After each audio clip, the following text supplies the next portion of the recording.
YellowTelescope's YellowTelecast, the best practices for the best practices, providing the medical industry's best practices, the medical industry's best practices since 2008. Are you a doctor? Do you work for a doctor? Do you want to earn more, be more efficient, retain your team, hire for success, or just want to have a better lifestyle? I bet you do. What should you expect from the podcast? A lighthearted, casual, fun, hopefully funny, informative, impactful, well-founded look at the medical industry from a pair of impassioned, competent, confident, experienced, talented, unquestionably good-looking industry leaders, men of the Renaissance, if you will, and even if you won't, who have hired, trained, and overseen some of the nation's top medical practices while enjoying Scotch whiskey, world travel, music, single malt Scotch whiskey, fine dining, not fine dining, family, art, Ryan bourbon whiskeys, and maintaining an absolutely perfect track record of growing practices by between $100,000 and over $1 million within the first year every damn time. Listen to the podcast, and for more on how YellowTelescope can help grow your practice, visit YellowTelescope.com for upcoming events, published articles, recorded speeches, past issues of our complimentary email newsletter, testimonials, and more. Hey there. Hey, everybody. Welcome to the YellowTelecast. YellowTelescope, YellowTelecast. Best practices for the best practices. Best practices for the best practices, volume 2? I think volume 2. It seems like forever. It's been likely forever. Welcome back, John. For all of you in podcast land, whether that's online, on YouTube, if you've downloaded our podcast, which is great, please subscribe, rate us excellently, and leave some comments. We really appreciate it. And thanks for joining us, whether you can see us or not. Here this time, we do try to find a different location each time. Last time, the fabulous Fontainebleau Resort. This time, the fabulous Gaylord Palms Resort and Convention Center. The fabulous Gaylord Palms Resort and Convention Center. Why on earth are we here in Orlando? Not my favorite town. It's all right. But not bad so far. Here for the American Academy of Cosmetic Dentistry 30th Annual Symposium Scientific Meeting. Did you say the AACD, the American Academy of Cosmetic Dentistry 30th Annual Symposium? Is this where we're going again for all the listeners there, the last podcast? Possibly, yeah. We're going to go straight, just do an entire podcast of You know what I described this meeting as, Ed?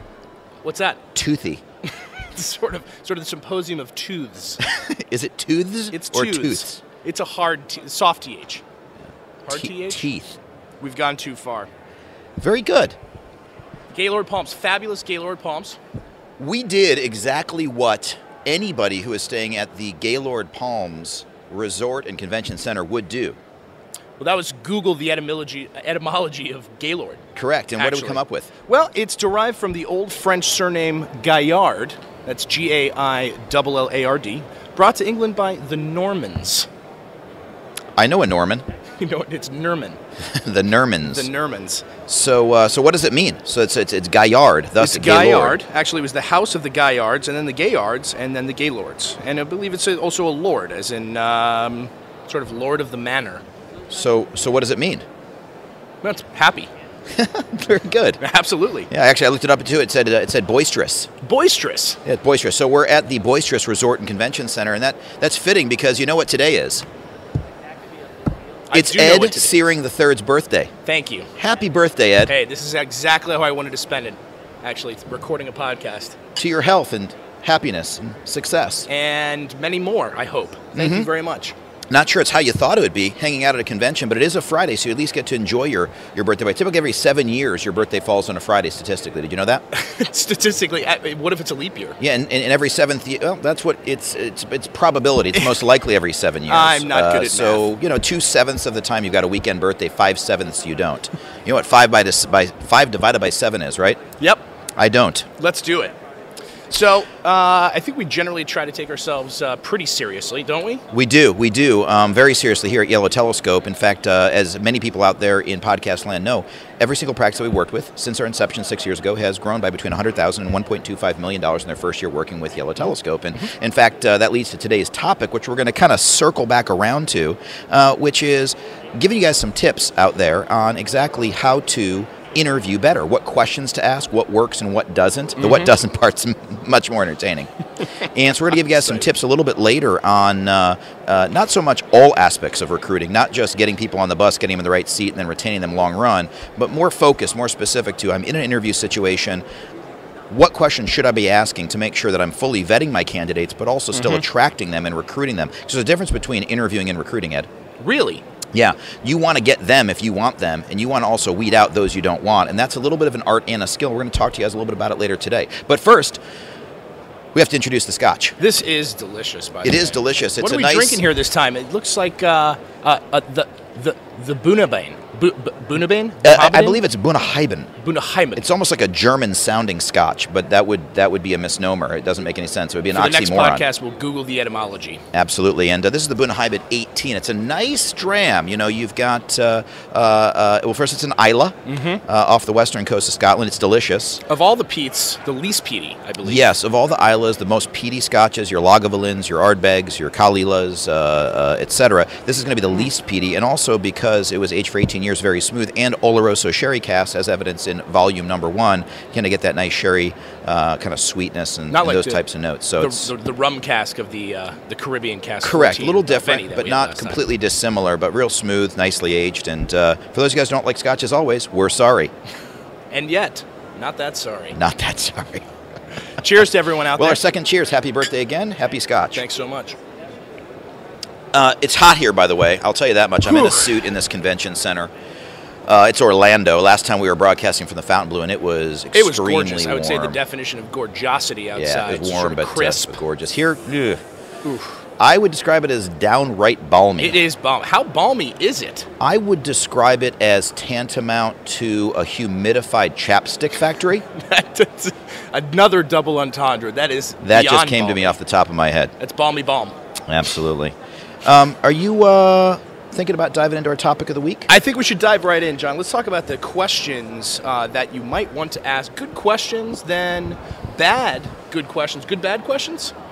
Well, yeah, I think there's really 3 types of questions you could be asking in an interview setting in some seriousness. And those are, what are the good questions you can ask that are actually good? And then there's a lot of questions you could ask that sound good but in fact are bad. And then there's the questions that you flat out know are bad, and I like to review those most. Those are my favorite. So should we educate or entertain first? Let's educate. That is actually correct. As it turns out, there was a right or a wrong, and you are correct. Although I generally try not to ask yes or no questions. So let's go ahead and set a little context here, right? So we're in an interview setting. We might be interviewing a practice manager or administrator. We might be interviewing a patient or treatment coordinator, a sales position, possibly reception, possibly back office. Regardless of those, of course, every doctor, every practice manager is seeking someone who obviously is a great fit for the role. And that can mean a lot of things. In some cases, it's great experience. In other cases, it's great communication skills. Other times, great math skills. There's a lot of different things that go into different positions. And this podcast is not about necessarily what skills we want to seek, but we all ultimately want the right people on the bus. And what happens is if we're too harsh in an interview, we can sometimes turn people off that would be good fits to the position. On the other hand, if we're too light, if we're too accepting, we don't ask the right questions, we may think we've got the right individual only to find out that we have what we technically and scientifically refer to as an absolute multi-car train wreck. Is that...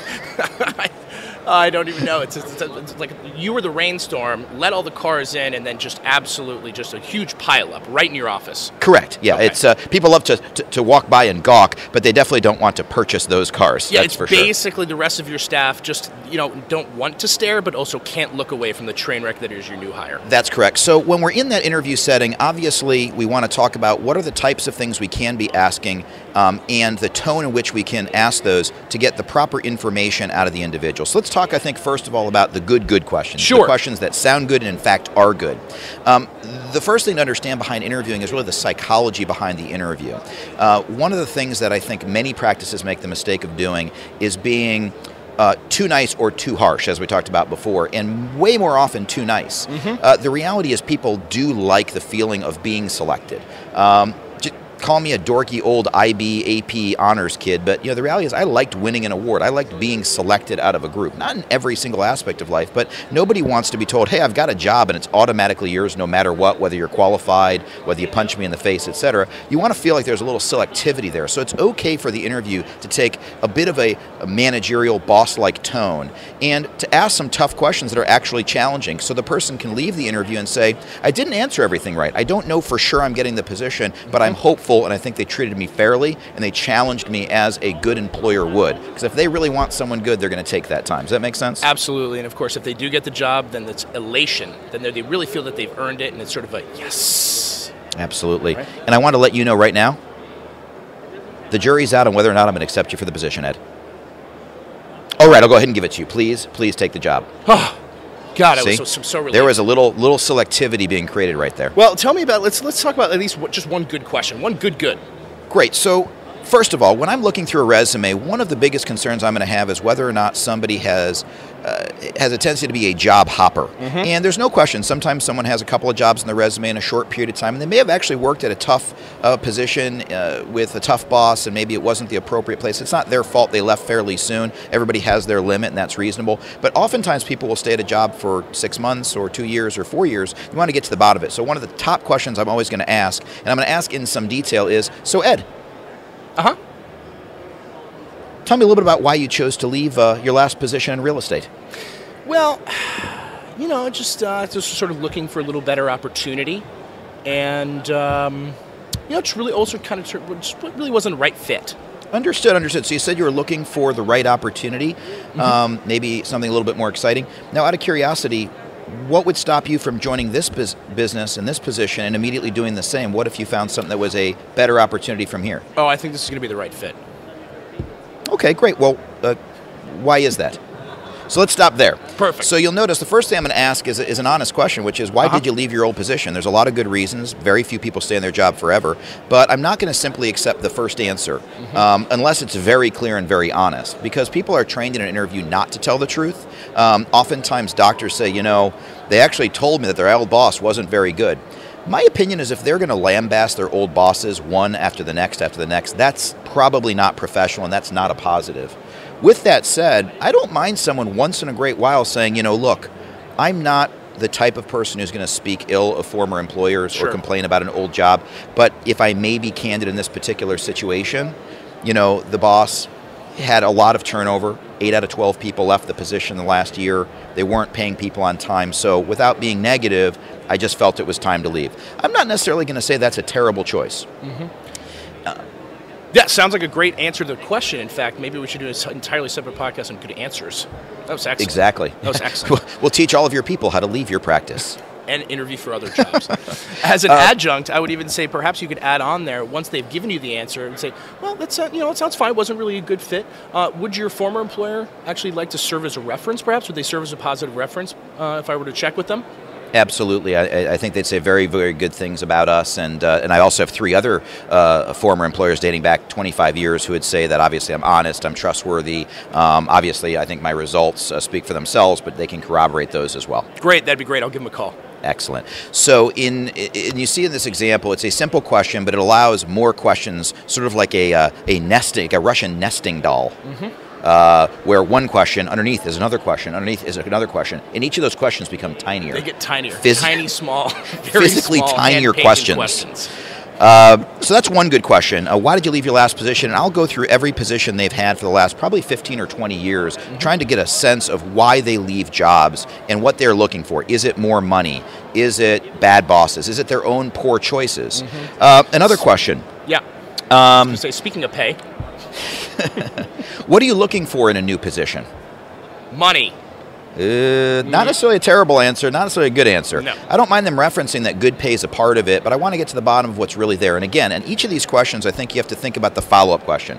What are you looking for in a new position? Well, I want a sort of a rewarding environment. I want a sense of accomplishment. I like a challenge. And I sort of also like to be rewarded for my success. Great. So what do you look at as a reward? Is that just more income in your case? Is it bonuses? Is it recognition? What are the things that really kind of are your hot buttons? What motivates you at this stage in your life? I think it's a combination. It's going to be recognition. I tend to sort of respond very well to positive recognition, positive reinforcement. So for you, it's more about accomplishment, feathers in the cap, more so than just money for you? I would say so. I think I always find that, if something is going to be an accomplishment, as long as you do your best and want to do well for those around you and your team members, the money will follow. All right, so that's the second good question. One of the things I believe in just medically, by the way, in this industry, not medically, but in the medical industry is a better way to say it, I definitely believe every single person on your team this day and age must be tech savvy. And so I'm going to be asking lots of questions about their technical capabilities. How many words a minute do they type? And then, of course, I'm going to follow that up on their second interview by giving them an actual paragraph or two to type to actually confirm that's true. In our industry, when in the days of Nextech and Patient Now and Dolphin and Sesame and a million other CRMs and medical softwares, well, you've got to be able to be tech savvy. Obviously. I'm sorry? Now with the advent of EMR, I mean, you got to have somebody either that can run a scanner to make sure Right. that each of your own paper records are being added, or that they're actually going to be fast enough to make sure that they're not slowing you down in this newer age. Yeah, absolutely. And I know in most of the practices that we're training for YellowTelescope, we're expecting a typical patient advisor or practice manager who's involved in the sales process within that practice to be able to follow up with no less than 200 patients per week while notating everything they're doing in a computer system, while scheduling computerized follow-ups for each of those individuals. And without losing any quality along the way. Correct, with absolute superb quality. And to do that, you have to be quick on the computer. So asking questions relating to their understanding of computer skills. Obviously, if they're a practice administrator, they may need a better understanding of Excel. They may need to be able to read a profit and loss statement. And in those cases, the questions I'm going to ask are going to come with examples. I'm going to actually show them a profit and loss statement and ask them to analyze it with specific questions. I'm not just going to say, do you like profit and loss? Yes. Like profit more. So those are good questions. What else? Do you have some other good questions? Well, yeah, I sort of like to find out a little bit more about the actual individual candidate. Not in too personal a way, but, just a little bit generally. So what do you like to do for fun? That's a great question. Why do you ask that? Why? Who cares if they like bowling versus if they like poker? Well, I think, once you spend that much time together in the office and you guys have a little bit of a common understanding and kind of help you relate to that individual that you potentially could be managing. And also, I think it makes them feel important to actually that you're taking a little bit of interest in what their personal life is and not just that you're going to be directing them. So it gives a little bit of that push and pull where you're pushing on some of these questions. Correct.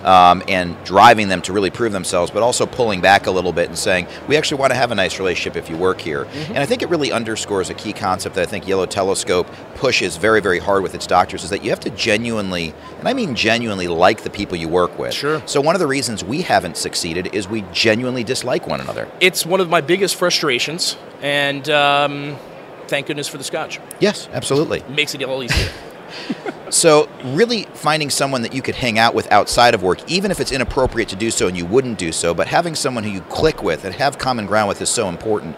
We've certainly found that so often in practices you hire someone who has theoretically the right skill set, but every little inconsistency really irks the boss or the manager or the owner because they don't genuinely like the individual. They don't really click with them, and so those little odds and ends and mistakes we all make kind of get under their skin. Whereas if you know they're the right fit for the job and you enjoy their company, you're willing to take the extra few moments to do some training, to dive in with them, to address and correct small situations that are inevitably going to come up. Let's air their dirty laundry now before it really becomes a smelly problem. All right, speaking of bad questions. Yes, bad questions. Good questions that are bad. Got it. So we're not talking about bad questions. We're talking about questions you think are good but are actually kind of bad, which will kind of help you to understand which questions might be good. Hopefully. Wow, this is really coming it's a circular full circle. Argument. So what are some of those? You've got some of them, don't you? So, John, tell me, if you could rate your communication skills for me on a scale of 1 to 10, what would it be? 10, perfect. That good, huh? Yep. No follow-up question whatsoever. It's almost a yes or no question. You're basically saying, are you good at talking or are you bad at talking? Nope. Good? Yep. Nope. Yep. Nope. Is that our monthly nope? It might be. Just stay tuned in to find out. As far as the question's concerned, nobody really wants to. Everyone's going to say they're a 10 or they're going to say they're an 8 and then why? Why are you a 10? Well, that's a better question, isn't it? Isn't it? Why would you describe yourself as a 10, a perfect 10 in communication? Because I have an innate ability to speak at a very fast pace without making any mistakes. Were you in a Micro Machine commercial? I was not in a Micro Machine commercial, but I was actually the individual who sang that commercial way back. Mommy, wow. Doop-a-doop-a-doo. I'm a big kid now. Remember the pull-up disposable diapers? Absolutely. That was me. That was you? I was the baby model and thought the the baby had a voiceover little singer. bit of facial hair, I could tell. Just sort of. I had a sort of a baby's beard. Sort of beach fuzz. Number 2, would you describe yourself as reliable? Uh-huh. Very. How reliable are you? Extremely. When do you show up for work late? Never. There's no follow-up question for that at all. Guys, so I think we're wrapping our head around. I think oftentimes doctors and owners in general of businesses have that tendency to ask questions that are leading. Sure. And that could be a yes or no. Are you a good communicator? Sure. Are you on time? Yes, I am. And nothing wrong with setting a little bit of expectations by asking those questions, because sure, if they say you're on time, it's obviously implying that you like people to be on time, but it's a no-brainer, automatic yes. Right. And I think further, oftentimes, owners and interviewers will simply tell them a story leading into the right answer. And let me give you an example of that. One of the things we're looking for here at Dr. Ed Searing's office is someone who is a really good manager, and we think really good managers are able to give tasks to people that they accomplish in a timely manner. I assume that's something that you'd be pretty good with? Yep. And scene. This is just an ineffective way to lead people to the appropriate answer. What we're looking for are more situational, more example-based questions, which are, let me give you an example. Barbara's been late 3 days out of the last 3 months. So it's not a consistent problem, but it's not an inconsistent problem. How would you go about approaching this? And answer. Or we just had someone walk out. They got in a fight with a coworker. They decided to quit the business. It was no one's fault and it was unavoidable. What is your process for going about selecting a new individual? Go. These types of questions, depending on the position, make sense. If you're hiring a salesperson, I'm asking situational examples related to patient coordination, patient sales. So a patient calls in. They say, I just want a free consult because I know you have free consults. How do you both allow that patient to come to your office while setting certain expectations and building value? And let them actually build that value. Role-playing phone calls, role-playing live examples, I think are smart ideas. Yes, no questions are bad. What other thoughts do you have, Ed Searing? I'm excited about the whole idea. I actually wanted to answer all of those questions. That's all I can say. One other thing I find interesting about this entire process is the following. Questions, they're not necessarily bad questions, but maybe in the vein of those personal questions, you sort of like to get to know someone, but doesn't even seem harmful, but is actually illegal. Interesting, and this is something, you know, one thing people love to do, and I know it's one of my favorite things to do, sue some doctors. Yep. Doctors love to get sued. People love suing doctors because they're seen as having some cash. We got to keep malpractice attorneys employed. Absolutely. From a sort of a defensive standpoint, or just sort of aggressive. It's just sort of the new ambulance change. Oh, absolutely. If I were an animal, I would have tail insurance. Now, what about this? First, John, just a couple of basic questions before we start the interview. How old are you? Ooh, ding, ding, ding, ding, ding. Nope. That's an alarm bell. Can't ask age. Can't do it. What else? What else? Let's see. What about, you know, here at Ed Searing Plastic Surgery, we have sort of a family environment. We would like to cultivate the environment of a family. Oh, that's wonderful. I love a family environment. That's great. Yeah. So you guys are very pro-family here. Absolutely. Absolutely. Do you have kids? But it was so... It was innocent, though, Ed. Harmless. Why can't you say that? By it. If I understood, I'm curious about your children. Yeah, I understood correctly. I think that you're just saying, look, we believe in family environment. We like a nice, comfortable work-life balance. So why can't you just talk a little bit about the kids? I have kids. You have kids? Not allowed. Beyond a faux pas, it's illegal. Illegal. Interesting. We've learned something new. What else? You know, it's funny. I can't quite place. What is that? Hoffenberg. Where are you originally born? Oh, well, Chicago. Originally, Chicago Heights, Illinois. Can't do it. You can't ask me if I was born in Chicago? Can't do it. Nope. Why is that? National origin. National origin. Illegal. Birthplace also illegal? Birthplace. Illegal. So you literally can have someone say this to you. Y'all want some sweet tea, some fresh biscuits, some gravy? Mm-hmm. And you're not allowed to say, you're from the South? Where are you from? Georgia? You're from the South. What is that? Louisiana? Nope. Can't do it. Can't do it. Nope. That could be the monthly nope. Nope. Interesting. I actually learned something. I didn't even know that one. Not even a question, John. I wanted to know, how many times have you been arrested? Well, you can't say that, can you? Can't ask the question. You can ask if someone's been... Innocent until proven guilty, my friend. Gotcha. So you could be arrested but innocent. Correct. I know you've been accused of murder 63 times. Innocent. Never been convicted. Pled no contest. You're hired. This has been great. So that's actually interesting. So what you're saying is you literally cannot ask if someone has been arrested. Can't ask him at all. Interesting. Forcible. And for all of those out there that are actually applying for these jobs, don't have to answer it. Don't have to answer it. Well, you know, the reality, of course, is that the vast majority of times that these illegal questions get asked. Oh, absolutely. Let me go ahead and pour you some. It's your birthday. Come on. Let me know what I can do for you. I'm not driving. There you go. Perfect. That's nice. Thanks That's so much. nice. Enjoy.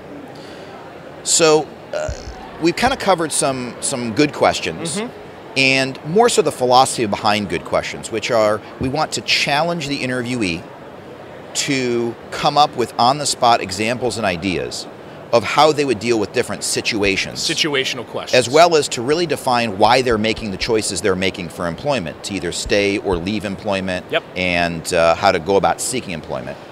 We also outlined some questions that really sound pretty good. Tell me about your communication skills. Are they a 10? Yes. But in fact aren't very good because they're not actually leading anywhere, or they're leading the patient, or the interviewee, to the answer. And then we also talked about some which really are completely innocent when asked, like, hey, where were you born? Huh. Yeah, I know it's a Kentucky Derby tomorrow. Are you from Kentucky? Oh, it's actually pronounced Louisville. Louisville. Not Louisville, not Louisville, it's Louisville. Louisville. Louisville. Look it up. Louisville. Louisville. And then the last question is, well, are there any questions that should just be obvious? I know that you loved in the past, in your younger days, before you had the maturity, it's a hard T. We like to do little throwbacks to episode one. Previous episodes. That you didn't even realize you couldn't ask. Nope. And you did. So do you have any examples of those? The birthplace, origin, age, married, No, I was kids? sort of thinking more along the lines of, so what's your drug of choice? I mean, you can't say alcohol or tobacco, though. Is that a cool question? Because that can really lead to something. I wrote that one down. Is that not good? I love it. I love it. How about this one? So, assuming you don't go ahead and get this position today and you're not hired, what are you doing later? Well, I'm actually going to Ed Searing's birthday. Hey, see you there. That seems a little suggestive. It's a little forward. Tell me about the strangest trip you've ever had. And we're not talking about travel. More sort of like Fear and Loathing in Las Vegas. How about this? Do you snore? Because I know I do.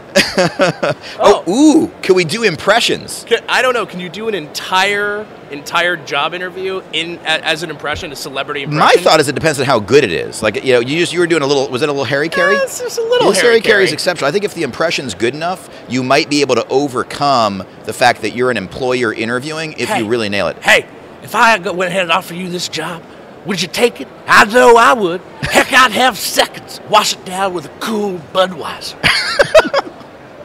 I do sort of a... Ooh, I want to hear Medicine Man. Connery. My Connery is bad. It's fine. It's a B+. Yeah, okay. I really do two Connerys. I do the Medicine Man, where he cures cancer in the movie, but then he loses the cure and tries to justify it. He's like, let me justify it. Edie Falco is screaming at him about And then something. there's in Hunt for Red October, Alec Baldwin does a Connery, and I do the Connery of Alec Baldwin's Connery doing Connery in Hunt for Red October. Can I do it in interview? That's multi-layered. Oh, I don't know if I could do it. The cure for cancer. I found the cure to the plague of the 20th century, now I've lost it. It's not a good Connery. Yeah. Have you ever lost anything, like your car keys, your reading glasses? There's my interview question. I asked them that. And I go, don't you presume to tell me how to follow up.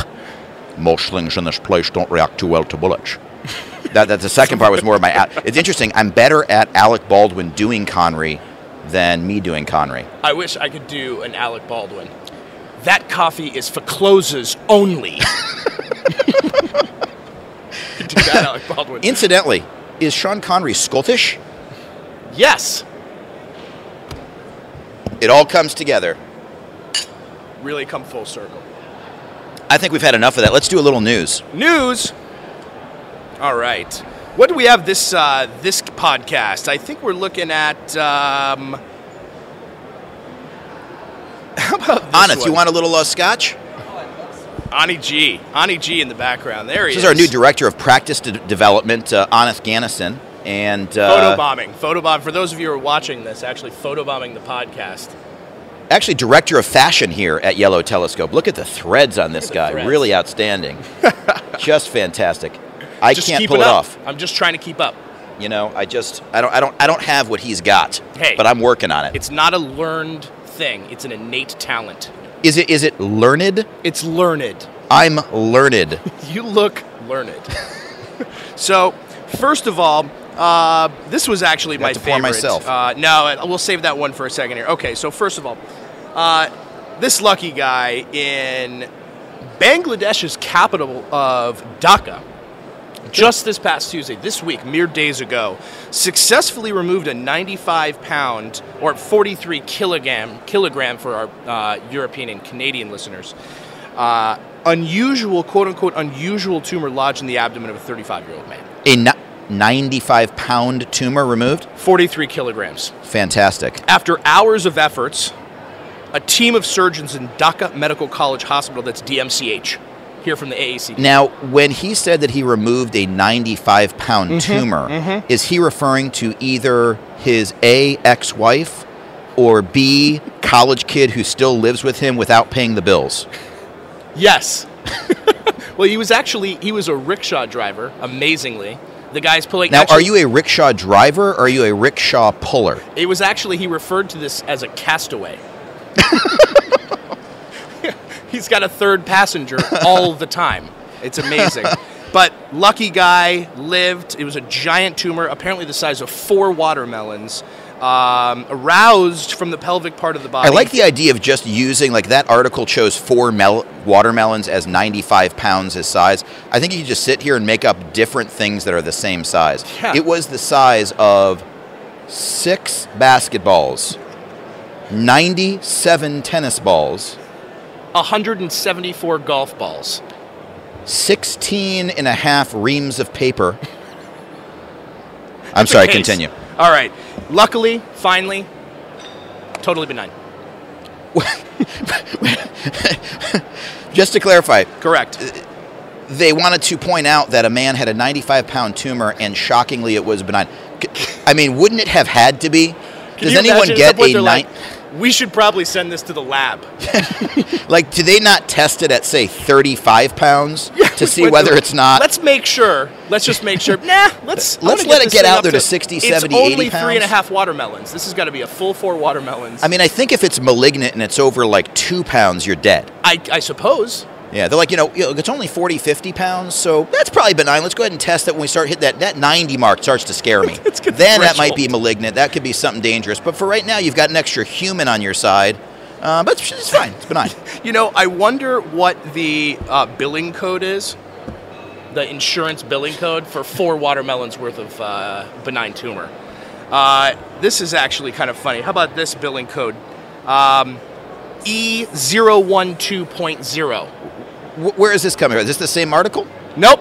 We're now onto the health blog. This is the Dallas News. Thank you, Jane Sadler.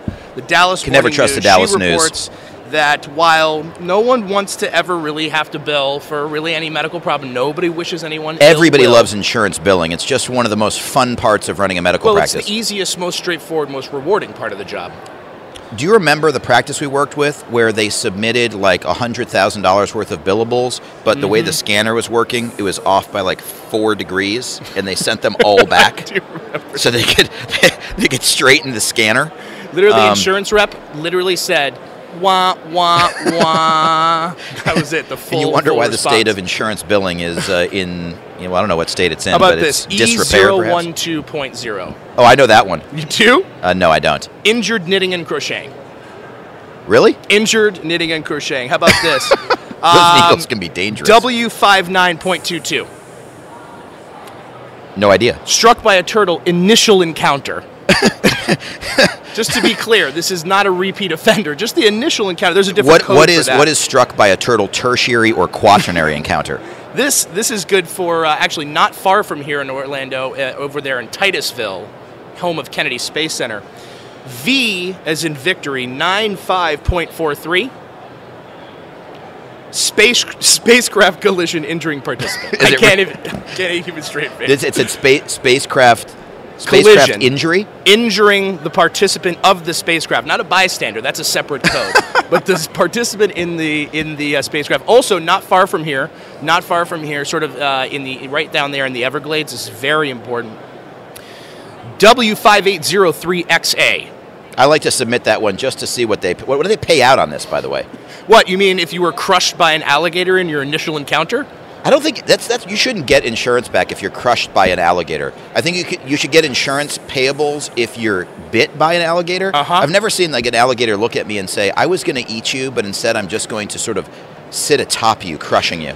Finally, I submitted this one just earlier today, but because it's my birthday and it's a Friday, I'm going to go ahead and submit Z73.2. Sure. The old Z.372. To make sure I can get some relief from my lack of relaxation and leisure.